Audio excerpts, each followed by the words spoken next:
At the annual World Healthcare Congress meeting in Washington, D.C., new data is revealed all the time. I have with me now Francis Dare with the Internet Business Solutions Group at Cisco. And Francis, you have some exciting information to share about a survey that Cisco has just done with global health leaders.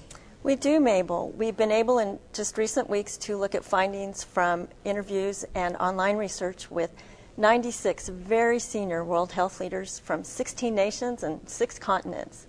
And we found some very important themes that tell us how some very innovative things can be done in the near term to make healthcare better for citizens around the world. And collaboration seems to be a very important aspect of progress going forward. That's exactly right. The breakaway finding in the research was the opportunity to connect healthcare professionals across time, across distances, to collaborate with each other, to share expertise, to make care decisions together, to benefit patients where there may not be the right kind of healthcare professional in their local community, or they may benefit from having an entire care team be part of their consultation and care planning.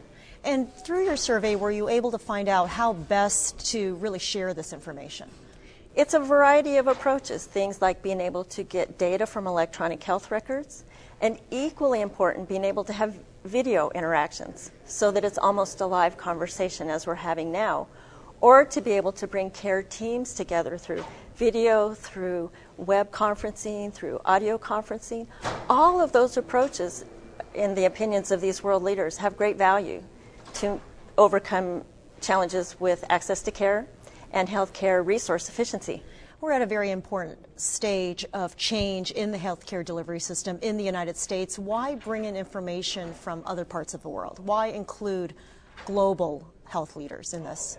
It's a great question, Mabel. We've seen across the globe a tremendous wave of innovation and transformation really over the last decade, and certainly in the United States over the last 3 or 4 years with health reform legislation, the HITECH Act within the economic stimulus legislation. And we said, okay, so much has happened. What does that next wave of innovation potentially look like? We had some ideas, but we wanted to know what resonated with health leaders in the States and countries across the globe. Well, speaking of across the globe, we have with me also Dr. Ahmed, who is with the Ministry of Health from the country of Pakistan. And Dr. Ahmed, we were speaking about this earlier, about really the need for more electronic health sharing, people really being able to access information from their homes. Tell me again what the situation in Pakistan is. Well, the situation in Pakistan, just like any other developing country, is that around 60 to 65% of people do not have access to basic health care.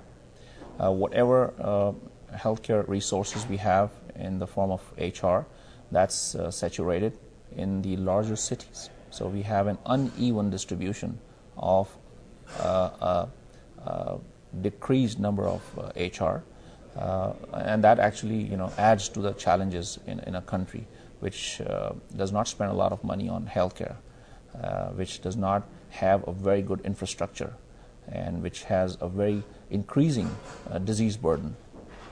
So these are the challenges we are up against and we are fighting, and that's why we find eHealth a very useful tool. Francis, when you were speaking or when you learned of this information from global health leaders, any of what Dr. Ahmed mentioned resonate with what the findings came back to Cisco with? Absolutely. One of the examples that he shared was connecting specialist physicians in urban settings with primary care providers in other communities. So, and one of the things that you have found most valuable, you say it in your words better than I, was that exchange of knowledge, that ability to extend the expertise of the people that we're being consulted with. Perhaps you could describe that a little more fully. Yeah, I would certainly say a few words on that, because the first project which we started, which was focused on delivery of healthcare to people living in the rural areas, we found that the connectivity between the healthcare professionals in the largest cities, which were more educated and who were the specialists, with the doctors or physicians in the rural areas who were not so senior or specialized in their training. This connectivity actually helped them a lot, and they were very comfortable, especially the people who were presenting their patients. So I think that one of the outcomes of our telemedicine program, which was aimed in delivery of healthcare, was that these physicians who were participating in this program, whether they were in the hub or the spoke, they were actually very comfortable, and they liked this sharing of information, which was two ways, and they wanted more of it. Mm-hmm. And you had mentioned also, Francis, that is one of your top concerns, to really maximize the ability to provide quality of care. So the sharing of information is even more important in that regard, isn't it? That's exactly right, Mabel. If you think about those top three concerns, equitable access, best quality care, and efficient use of resources, all of those are uniquely addressed when you have programs that connect people in different locations and bring the best expertise without actually having to physically move a healthcare professional from one location to another. Well, this all makes sense. Great information. Now what? What do we do with all of this that we know? That's part of the conversation we're having with world leaders like these during the week at the World Health Congress. We can see a couple of next steps. In the survey, we suggested some scenarios for national programs that could have potential. And the feedback we got said that one of those in particular really resonated with these world leaders. It's the idea of clinical centers of excellence. So for a particular kind of condition, heart disease, diabetes, pediatric asthma, or for a certain approach to care, pediatrics. If you have that one center of expertise and you can make the health services, the care coordination, the clinical education available from that one center widely across the country through information and communication technologies, that could have a very positive impact in a realistic time frame to really improve health in meaningful ways. Very promising. Thank you. So. Francis Dare, Dr. Ahmed, thank you very much.